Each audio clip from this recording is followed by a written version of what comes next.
혹시 자기계발서의 페이지 속에서, 상담사의 따뜻한 조언 속에서, 혹은 고요한 새벽의 침묵 속에서 삶의 해답을 찾아 헤매본 적 있으신가요? 만약 그렇다면 지금부터 제가 들려드릴 이야기에 깊이 공감하실 겁니다. 세상에는 그저 길을 밝혀주는 문장을 넘어 우리 내면의 어둠을 한순간에 깨뜨리는 번개와 같은 힘을 지닌 말들이 있습니다. 그리고 그 말이 칼융과 같은 인물의 입에서 나온 것이라면 그것은 단순한 조언이 아니라 우리가 존재조차 몰랐던 마음의 문을 열 수 있는 열쇠가 됩니다. 오늘 저는 여러분을 심리학이 영적인 차원의 깊이와 만나는 미지의 영역으로 안내하고자 합니다. 그리고 한 가지 약속을 드리고 싶습니다. 지금부터 이어질 이야기에 온전히 귀를 기울이신다면 이 영상이 끝날 때 당신은 결코 이전과 같은 사람으로 머물러 있지 않을 것입니다. 칼융은 단순히 정신을 연구한 학자가 아니었습니다. 그는 인간 영혼의 탐험가였고 대부분의 사람들이 감히 들여다보려 하지 않는 내면에 그림자 속으로 과감히 뛰어들었던 사람이었습니다. 그리고 그 깊은 어둠 속에서 상징과 이야기, 그리고 오늘날까지도 우리에게 깊은 울림을 주는 진실들을 가지고 돌아왔습니다. 그는 우리 안에는 의식이 인지하는 것보다 훨씬 더 거대한 세계가 존재한다고 믿었습니다. 그리고 우리가 겪는 대부분의 고통은 외부의 사건 때문이 아니라 우리 자신에 대해 우리가 무엇을 모르는지에서 비롯된다고 말했습니다. 바로 이 지점에서 우리의 내면을 향한 충격적인 여정이 시작됩니다. 우리 중 얼마나 많은 사람들이 자신의 내면을 한 번도 제대로 들여다보지 않은 채 수십 년을 살아갈까요? 당신의 삶을 오래된 집 한 채에 비유해 봅시다. 거실은 모든 것이 잘 정돈되어 있습니다. 가구는 깨끗하고 커튼은 활짝 열려 있으며 창문으로는 따스한 햇살이 쏟아져 들어옵니다. 하지만 융은 말할 것입니다. 정말로 중요한 것은 당신이 굳게 잠가둔 문들 뒤에 숨겨져 있다고 말입니다. 잊고 싶은 기억들을 쌓아둔 어두운 지하실, 가장 오래된 두려움이 잠들어 있는 굳게 닫힌 방, 그리고 이제는 더 이상 중요하지 않다고 스스로를 속이는 버려진 꿈들로 가득 찬 다락방. 혹시 그 문들을 계속 닫아두고 있는지 자문해 본 적 있습니까? 그 안에서 무엇을 발견하게 될지에 대한 두려움 때문인가요? 아니면 그 문을 열었을 때 당신 자신이 변하게 될까 봐 두려운 것인가요? 융의 가장 강력한 명언 중 하나는 이것입니다. 당신이 저항하는 것은 사라지지 않고 오히려 당신 곁에 머문다. 이 문장을 다시 한번, 이번에는 온 마음으로 느껴보십시오. 언젠가 사라지기를 바라며 애써 외면했던 고통이 결국 더 큰 모습으로 당신에게 돌아왔던 적이 몇 번이나 있었습니까? 꿈속까지 쫓아오는 문제로부터 얼마나 많이 도망쳐왔습니까? 이 문장은 그 단순함 때문에 오히려 잔인하게 느껴집니다. 우리가 직면하기를 피하는 것들이 우리 내면에 더욱 깊이 뿌리내린다는 사실을 명확히 보여주기 때문입니다. 마치 우리가 등을 돌릴 때마다 우리가 파괴하고 싶어하는 바로 그것에 물을 주는 것과 같습니다. 상황을 바꾸고 싶다면 더 이상 도망치는 것만으로는 충분하지 않습니다. 그것을 정면으로 마주해야만 합니다. 당신은 그럴 준비가 되어 있습니까? 좋은 기억뿐만 아니라 당신의 최악의 모습을 만들어낸 그 기억들까지도 마주할 준비가 말입니다. 융은 또 이렇게 말했습니다. 밖을 보는 자는 꿈을 꾸고 안을 보는 자는 깨어난다. 이 표현은 단순히 아름다운 문장이 아니라 우리를 도발하는 질문입니다. 도대체 깨어난다는 것은 무엇을 의미할까요? 그것은 평범한 잠에서 깨어나는 것이 아닙니다. 우리가 미처 깨닫지 못한 채 살아가던 깊은 무의식의 잠에서 깨어나는 것입니다. 우리는 매일 같은 패턴을 반복하고 자동적으로 반응하며 외부 환경이 우리를 통제한다고 믿으며 살아갑니다. 깨어남이란 외부적으로는 아무것도 바꾸지 않더라도 내면에서 세상을 보는 방식을 바꿈으로써 우리의 삶이 근본적으로 변할 수 있다는 것을 깨닫는 것입니다. 하지만 왜 이것이 그토록 어려울까요? 내면을 들여다보는 것은 마치 어수선한 방에 환한 불을 켜는 것과 같기 때문입니다. 먼지와 거미줄, 벽의 균열들이 고스란히 드러납니다. 그리고 가장 불편한 진실은 이 모든 것을 방치한 것이 바로 우리 자신이라는 사실을 깨닫게 되는 것입니다. 이것이 바로 대부분의 사람들이 외부적인 해결책을 꿈꾸는 이유입니다. 새로운 직장, 새로운 관계, 혹은 멋진 여행이 모든 것을 바꿔주기를 바라면서 말이죠. 하지만 융은 아마 미소를 지으며 이렇게 말했을 겁니다. 온 세상을 여행할 수는 있지만 자기 자신을 가로지르지 않는다면 진정으로 변하는 것은 아무것도 없다. 여기 진단서의 무게와 치료약의 힘을 동시에 지닌 또 다른 명언이 있습니다. 무의식을 의식화하지 않는 한 무의식이 당신의 삶을 지배하게 될 것이고 당신은 그것을 운명이라 부를 것이다.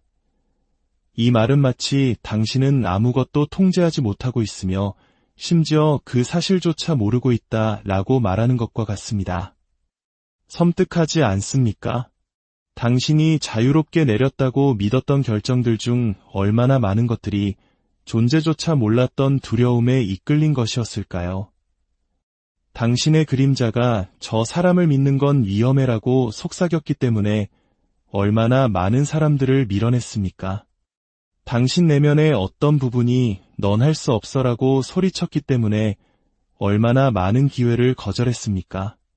무의식은 보이지 않는 지하강과 같습니다. 그것은 당신 발밑의 땅을 조용히 하지만 끊임없이 깎아내고 모양을 바꿉니다.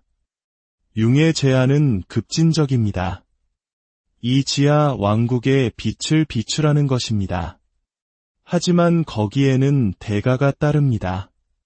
당신이 마음에 들어 하지 않는 자신의 모습, 계속 살아가기 위해 왜곡했던 기억들, 차라리 부정하고 싶었던 욕망들, 그리고 자기 자신에게조차 숨기려 했던 연약함들을 발견하게 될지도 모릅니다. 당신은 내면의 자유를 얻기 위해 이 대가를 치를 준비가 되어 있습니까? 만약 지금 호기심과 불편함이 뒤섞인 감정을 느끼고 있다면 그것은 융의 메시지가 당신의 마음에 정확히 가닿았다는 증거입니다. 그는 당신이 이 말들을 단순히 이해하기를 원한 것이 아니라 온몸으로 느끼기를 원했습니다. 당신이 존재조차 몰랐던 상처에 이 말들이 닿기를 바랐던 것입니다. 그에 따르면 진정한 치유는 우리가 스스로에게 거짓말하기를 멈추는 바로 그곳에서 시작되기 때문입니다. 여기 냉혹한 진실이 있습니다. 아무리 뛰어난 심리학자라 할지라도 이 내면의 작업을 당신 대신 해줄 수는 없습니다. 그는 당신을 안내하고 질문을 던지고 길을 보여줄 수는 있습니다. 하지만 그 다리를 건너는 것은 온전히 당신의 몫입니다. 융은 모든 사람의 내면에는 내면의 안내자, 즉 들어주기를 기다리는 지혜의 원형이 존재한다고 믿었습니다. 이 안내자는 부드러운 말로 속삭이지 않습니다. 날 것 그대로의 진실을 던져줍니다. 그리고 그것이 바로 우리가 종종 그 목소리를 외면하는 이유입니다. 이제 잠시 생각해 보십시오. 당신이 가장 두려워하는 질문은 무엇입니까? 나는 진정으로 삶에서 무엇을 원하는가? 일 수도 있고, 나는 왜 항상 같은 실수를 반복하는가? 일 수도 있습니다. 융은 이러한 질문들이야말로 자기 인식을 향한 문이라고 말했습니다. 하지만 그런 문을 여는 것은 마치 덫에 걸린 사자를 풀어주는 것과 같습니다. 일단 자유로워진 사자가 어떤 행동을 할지는 아무도 예측할 수 없습니다. 아마도 이것이 그가 오늘날까지도 깊이 울리는 말을 남긴 이유일 것입니다. 살아내지 못한 삶은 우리가 죽을 수도 있는 질병이다. 생각해 보십시오. 두려움 때문에 얼마나 많은 꿈을 접어두었습니까? 준비되지 않았다고 느껴서 얼마나 많은 사랑을 흘려보냈습니까? 완벽한 때를 기다리느라 시작조차 하지 못한 프로젝트는 얼마나 많습니까? 만약 그 완벽한 때가 바로 지금이었고 당신이 그것을 깨닫지 못하고 있는 것이라면 어떨까요? 이 과정이 불편할 수 있다는 것을 압니다. 하지만 바로 그 불편함이 변화의 길을 여는 열쇠입니다. 융이 원했던 것은 단순히 지식을 쌓는 것이 아니라 다르게 살아가는 사람이 되는 것이었습니다. 그는 진실과의 모든 만남이 그것이 아무리 고통스러울지라도 온전함으로 나아가는 한 걸음이라고 믿었습니다. 우리도 이 여정 내내 바로 그 작업을 할 것입니다. 우리는 수년간의 상담 치료보다 더 강력할 수 있는 융의 통찰들을 탐험할 것입니다.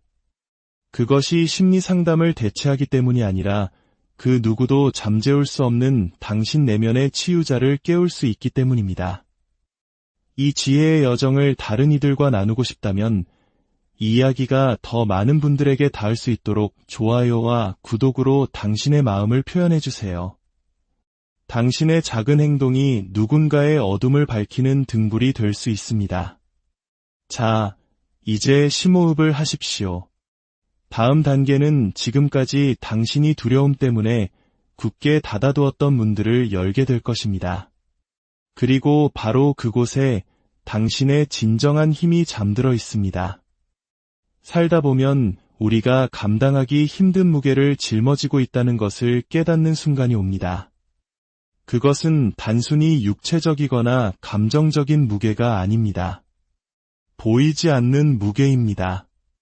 모든 걱정, 타인에 대한 기대, 그리고 결코 우리 손에 닿지 않는 것들을 통제하려는 모든 시도 속에서 차곡차곡 쌓여온 무게입니다. 융은 이 점에 대해 간접적이지만 강력하게 경고했습니다. 모든 것을 통제하려는 욕망은 마음의 평화를 잃는 가장 확실한 방법이라고 말입니다. 여기서 우리는 단순하지만 불편한 질문에 직면합니다. 우리는 왜 결코 이길 수 없는 싸움을 계속하고 있는 걸까요? 어쩌면 우리는 어릴 때부터 한 사람의 가치는 모든 것을 관리하는 능력에 있다고 배워왔기 때문일지도 모릅니다. 우리 사회가 칭찬에 맞지 않는 그 유능함이라는 덕목이 사실은 독이든 성배일 수 있다는 생각을 해본 적 있으신가요? 그것은 불가능한 기준을 만듭니다. 만약 우리가 항상 상황을 통제하지 못하면 우리는 스스로를 약하고 무능하며 심지어 쓸모없다고 느끼게 됩니다. 그리고 바로 그 지점에서 삶은 우리를 짓누르기 시작합니다. 융은 소수의 사람들만이 진정으로 받아들이는 한 가지를 이해했습니다. 절대적인 통제는 환상이라는 것입니다. 우리에게는 일어나는 일에 어떻게 반응할지를 결정할 능력만이 주어졌습니다. 그뿐입니다. 나머지는 우리가 통제할 수 없는 것인 바다와 같습니다. 하지만 이것이 얼마나 역설적인지 보십시오. 우리에게 달려있지 않은 것들을 놓아버릴 때 우리는 비로소 더 차분하고 깊은 다른 종류의 힘을 느끼기 시작합니다. 이것은 포기가 아니라 성숙입니다. 책임감의 절정에 있는 40대의 한 사람을 예로 들어봅시다. 아이들, 직장, 어쩌면 연로하신 부모님까지 돌봐야 합니다. 그녀는 아침에 눈을 뜨는 순간부터 청구서 해결해야 할 문제, 아직 닥치지도 않았지만 이미 두려운 미래에 대해 생각합니다. 이제 이 사람이 일주일 동안 하루에도 몇 번씩 스스로에게 이렇게 묻는다고 상상해 보십시오. 이것이 나에게 달린 일인가? 이 순진해 보이는 질문 하나가 문제의 무게를 바꾸기 시작합니다. 만약 대답이 아니오라면 그녀는 그것을 놓아줍니다. 만약 예라면 그녀는 행동합니다. 점차 그녀는 자신을 짓누르던 것들이 대부분 실체 없는 소음이었음을 깨닫게 되고 이 필터링을 통해 얻게 된 내면의 고요함이 얼마나 자유로운 것인지 알게 됩니다. 이것이 바로 우리 여정의 첫 번째 핵심 열쇠입니다. 당신에게 속한 것과 세상에 속한 것을 구별하십시오. 이 구별은 생각보다 훨씬 더 깊은 의미를 가집니다. 오직 당신에게 속한 것에만 집중함으로써 당신은 영혼을 서서히 갉아먹는 보이지 않는 소진으로부터 스스로를 보호하기 시작합니다. 이와 깊이 연관된 또 다른 융의 명언은 이것입니다. 당신의 비전은 당신의 마음을 들여다볼 때에만 명확해질 것이다. 밖을 보는 자는 꿈을 꾸고 안을 보는 자는 깨어난다. 이것은 소셜미디어에 공유하기 좋은 예쁜 문장이 아닙니다. 당신의 삶 전체를 재정비하라는 초대장입니다. 이 말의 충격을 이해하기 위해 또 다른 장면을 상상해 봅시다. 최근에 은퇴한 60대의 한 남성이 있습니다. 그는 평생 의무를 다하기 위해 살아왔습니다. 열심히 일했고 가족을 부양했으며 모든 청구서를 제때 납부했습니다. 하지만 이제 현관 의자에 앉아있는 그는 깊은 공허함을 느낍니다. 무엇이 잘못된 걸까요? 그는 자신의 내면을 충분히 일찍 들여다보지 않았습니다. 너무 늦기 전에 자신의 진정한 욕망을 알아차리지 못했습니다. 이것이 바로 항상 밖을 향해 사는 삶의 함정입니다. 어느 날 세상이 당신을 바쁘게 했던 역할들을 거두어가면 남겨진 침묵 속에서 당신이 얼마나 자신을 잊고 살았는지가 고스란히 드러납니다. 이것이 아마도 융이 우리에게 줄 수 있는 가장 큰 경고 중 하나일 것입니다. 만약 당신이 지금 내면을 들여다보지 않는다면 언젠가는 그렇게 해야 할 순간이 올 것입니다. 하지만 그때는 이미 잃어버린 것을 되찾기에 너무 늦었을지도 모릅니다. 진정한 평화를 얻기 위해 특정 욕망으로부터 자유로워지는 것의 중요성 또한 융의 핵심 가르침입니다. 그는 야망이나 삶의 의지를 없애라고 말한 것이 아닙니다. 우리를 감옥에 가두는 욕망들로부터 자유로워지라고 말했습니다. 끊임없이 인정받고 싶은 욕구, 내가 사랑하는 만큼 사랑받고 싶은 마음, 모든 행동에서 존경받고 싶은 갈망. 이것들은 미묘하지만 무거운 욕망들입니다. 이러한 욕망들은 모든 관계를 우리가 주는 것과 받는 것을 끊임없이 측정하는 불균형한 저울로 만들어버립니다. 만약 당신이 이러한 기대들로부터 자유로워질 수 있다면 놀라운 일이 일어납니다.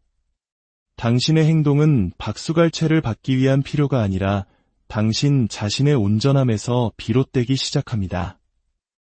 이것이 바로 내면으로부터 살아가는 것입니다. 이제 당신의 무의식이 당신의 삶을 어떻게 조종하고 있는지, 그리고 우리가 그것을 어떻게 운명이라고 부르는지에 대해 더 깊이 들어가 보겠습니다. 무의식을 의식화하지 않는 한 무의식이 당신의 삶을 지배하게 될 것이고 당신은 그것을 운명이라 부를 것이다. 이 말은 충격적입니다. 당신의 선택, 반응, 심지어 당신에게 일어나는 사고들조차 우연의 산물이 아니라 당신이 감히 직면하지 않았던 숨겨진 패턴의 반영이라는 뜻입니다. 얼마나 자주 고통스러운 상황을 반복해서 겪었는지 생각해 보십시오. 항상 같은 방식으로 끝나는 관계, 늘 같은 시나리오를 따르는 말다툼, 피할 수 없는 것처럼 반복되는 실수들. 이런 일이 일어나는지 자문해 본 적 있습니까? 원래 인생이 그런 거야. 혹은 운이 나빴어라고 말하는 것만으로는 충분하지 않습니다. 융은 이 모든 것 뒤에는 당신의 무의식이 쓴 보이지 않는 대본이 있으며 당신은 그 전체 이야기를 알지도 못한 채 주연을 맡아 연기하고 있을 뿐이라고 말할 것입니다. 당신의 마음이 수십 개의 방이 있는 집과 같다고 상상해 보십시오. 하지만 당신은 항상 같은 방에서만 생활합니다.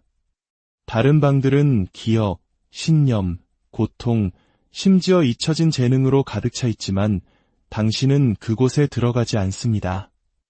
왜일까요? 아마도 그 안에서 발견하게 될 것이 두렵기 때문일 것입니다. 어쩌면 어떤 문들을 열면 당신이 스스로에 대해 구축해온 이미지가 진실의 일부에 불과하다는 것을 발견하게 될까 봐 두려운 것일지도 모릅니다. 당신은 자신의 더 완전하고 어쩌면 더 불편한 버전을 마주할 준비가 되어 있습니까? 많은 사람들이 바로 이 지점에서 등을 돌립니다. 운명, 행운, 혹은 다른 사람들의 행동을 탓하는 것이 훨씬 쉽기 때문입니다. 불을 끈 채로 보이지 않는 것은 존재하지 않는 척하는 것이 더 편안합니다. 하지만 스스로에게 물어보십시오. 당신이 수년간 찾아 헤맨 해답들이 바로 그 어둠 속에 숨어 있는 것은 아닐까요? 융이 무의식에 대해 이야기할 때 그는 잊혀진 기억뿐만 아니라 우리의 일상을 형성하는 살아있는 힘들을 언급했습니다. 그는 그것들을 원형이라고 불렀습니다. 우리가 인류로서 물려받은 행동과 감정의 보편적인 패턴들입니다. 그중 하나가 바로 그림자입니다. 우리가 우리 자신 안에서 거부하거나 부정하는 모든 것을 담고 있는 부분입니다. 흥미로운 점은 우리가 그것을 무시하려고 노력할수록 그것은 외부 세계에서 왜곡된 방식으로 더욱 강력하게 나타난다는 것입니다. 뚜렷한 이유도 없이 누군가에게 불균형한 분노를 느끼거나 다른 사람의 행동을 혹독하게 비판한 후 나중에 자신도 똑같이 행동했다는 것을 깨달은 적이 몇 번이나 있습니까? 이것들은 모두 그림자가 말하고 있다는 신호입니다. 그것을 무시한다고 해서 사라지지 않습니다. 오히려 더 큰 힘을 갖게 될 뿐입니다. 융의 또 다른 매혹적인 개념은 페르소나, 즉 우리가 세상과 상호작용하기 위해 쓰는 사회적 가면입니다. 이것은 필요합니다. 이것 없이는 사회생활이 거의 불가능해질 것입니다. 하지만 우리가 이 가면과 너무나 동일시한 나머지 가면 뒤에 진짜 자신이 누구인지 잊어버릴 때 문제가 시작됩니다. 우리 중 얼마나 많은 사람들이 유능한 직장인, 헌신적인 부모, 충실한 친구로서 수십 년을 살아가지만 마음 깊은 곳에서는 이것이 전부는 아니다라고 느끼고 있을까요? 만약 내일 당장 세상이 당신에게 기대하는 역할을 그만둘 수 있다면 당신은 무엇을 하시겠습니까? 책임을 회피하라는 것이 아니라 당신 자신의 본질에 따라 살아가라는 도발적인 질문입니다. 이 단순하고 불편한 질문은 어떤 성격 테스트보다도 당신의 정체성에 대해 더 많은 것을 드러낼 수 있습니다. 진정한 자신과 우리가 쓰는 가면을 구별하는 이 과정은 해방감을 주지만 동시에 용기를 필요로 합니다. 가면을 벗는 순간 우리는 세상에 노출되기 때문입니다.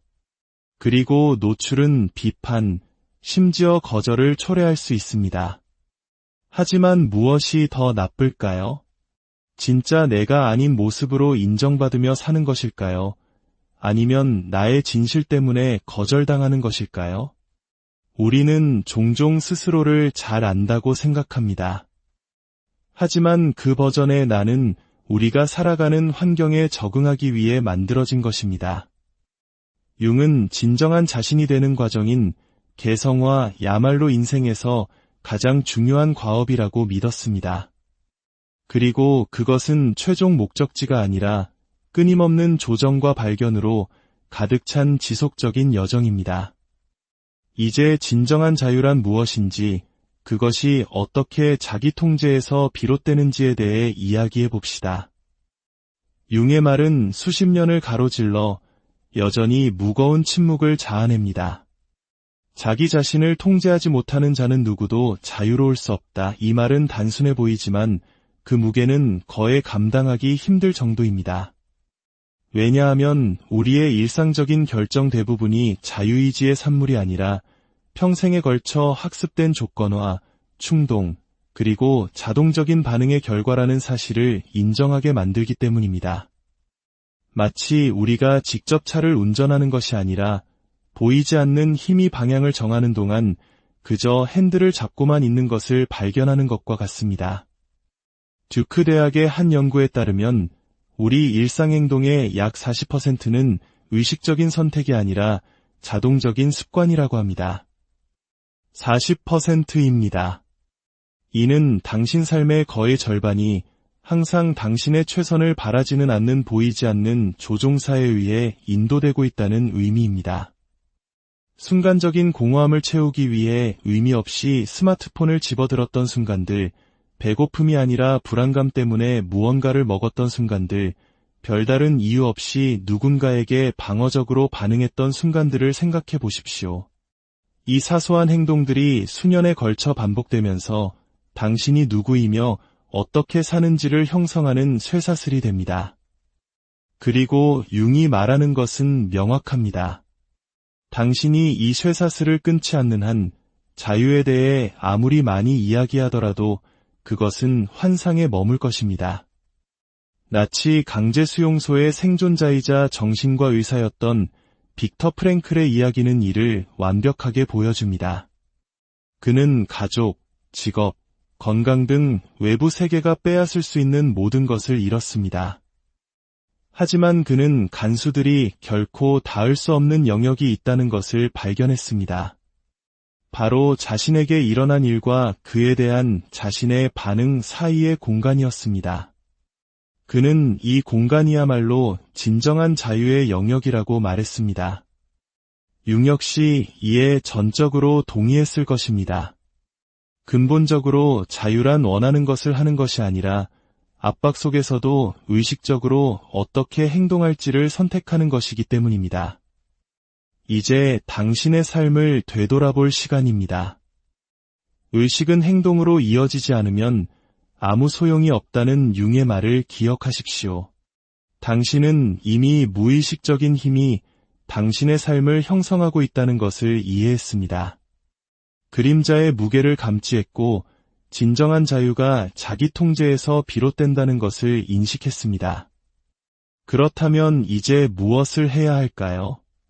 지식 그 자체는 서랍 속에 보관된 지도와 같습니다. 길을 알려줄 수는 있지만 당신을 아무데도 데려다주지 않습니다. 당신은 일어나서 그 지도를 들고 직접 걸어야 합니다.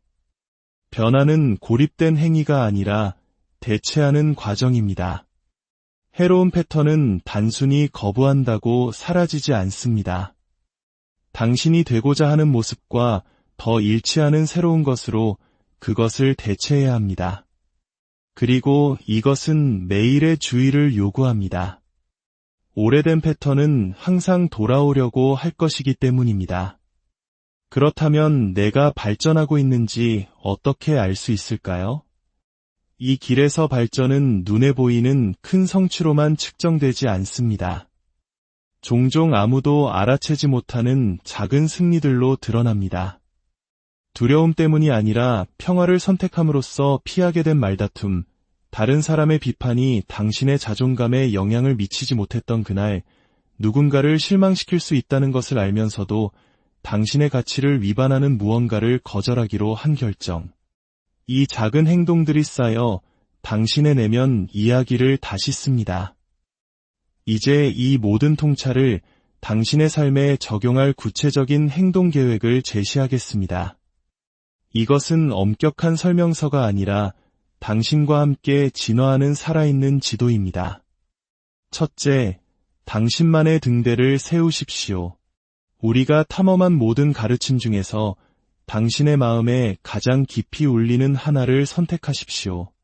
문장, 개념, 혹은 이미지도 좋습니다. 그것을 종이에 적어 주머니에 넣거나 거울에 붙이거나 휴대폰 배경화면으로 설정하십시오. 의심의 순간에 당신이 어떤 사람이 되기로 선택했는지를 상기시켜 줄 것입니다. 둘째, 5분간의 명료함 의식을 만드십시오.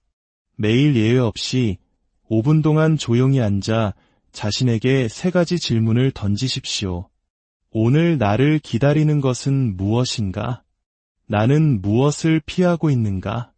어떻게 하면 온전한 의식으로 행동할 수 있을까? 짧거나 혼란스럽더라도 답을 적어보십시오. 시간이 지남에 따라 당신의 발전을 보여주는 명확한 기록이 될 것입니다. 셋째, 자발적인 불편함을 훈련하십시오. 일주일에 한 번 의도적으로 당신을 불편하게 만드는 무언가를 하십시오. 차가운 물로 샤워하기, 피하고 싶은 사람과 대화하기, 소셜미디어 없이 하루 보내기 등. 이 연습은 내면의 회복 탄력성을 강화하는 데 필수적입니다. 넷째, 그림자를 통합하십시오. 당신이 보통 숨기거나 부정하려는 행동이나 반응 하나를 선택하십시오. 그것을 억누르는 대신 호기심을 가지고 관찰하십시오. 언제 나타나는가? 무엇이 그것을 촉발하는가? 이 과정을 통해 당신은 그림자를 변형시키기 시작합니다. 다섯째, 당신의 정신적 공간을 보호하십시오. 당신의 에너지를 고갈시키는 정보, 대화, 습관을 분석하고 명확한 경계를 설정하십시오. 폭풍우가 칠 때 집의 창문을 닫는 것과 같습니다. 여섯째, 잃지 않은 행동을 실천하십시오. 매일 당신이 되고자 하는 사람과 잃지 않은 행동을 적어도 하나 하십시오. 그 행동이 의도적이고 의식적이며 당신의 등대와 일치하는 것이 중요합니다. 일곱째, 평가하고 조정하십시오. 일주일에 한 번 당신의 기록을 검토하며 반복되는 패턴, 작은 승리, 그리고 지속되는 저항을 기록하십시오. 이것은 자신을 판단하기 위함이 아니라 당신의 길을 미세 조정하기 위함입니다. 이 단계를 따름으로써 당신은 융의 가르침을 단순히 적용하는 것을 넘어 점차적으로 그것을 살아내게 될 것입니다. 당신의 반응이 변하고 내면의 평화가 더 이상 외부 환경에 의존하지 않으며 타인의 기대라는 무게가 가벼워지는 것을 느끼게 될 것입니다. 물론 이것이 삶이 쉬워진다는 의미는 아닙니다. 혼돈은 여전히 당신의 문을 두드릴 것입니다. 하지만 당신이 자신을 통제할 때 그러한 것들은 더 이상 당신의 내면의 평화를 파괴할 힘을 갖지 못합니다. 당신은 고통과 분노를 느낄 수도 있고 심지어 넘어질 수도 있습니다. 하지만 당신은 자신을 잃지 않을 것입니다. 이것이 바로 융이 말한 진정한 내면의 힘입니다. 이 여정은 다른 누구도 대신해 줄 수 없습니다. 어떤 스승도, 어떤 책도, 어떤 영상도 당신만이 할 수 있는 내면의 작업을 대신할 수 없습니다. 길은 외롭지만 역설적으로 그 의식적인 고독 속에서 세상과의 가장 위대한 연결이 태어납니다. 기억하십시오. 시작하기 위해 모든 것이 완벽할 필요는 없습니다. 그저 첫걸음을 내딛고 그 다음 걸음을 내디디면 됩니다. 우리가 앞으로 나아감에 따라 길은 저절로 드러날 것이기 때문입니다. 어둠 속에서 손전등을 들고 걷는 것처럼 빛은 전체 길을 보여주지 않습니다. 단지 몇 걸음 앞만을 비출 뿐입니다. 하지만 계속 걷는다면 우리는 계속 나아가기에 충분한 빛을 보게 될 것입니다. 당신은 이미 수년 동안 잠겨있던 내면의 문을 열 수 있는 열쇠를 손에 쥐고 있습니다. 그 열쇠를 사용할지 여부는 이제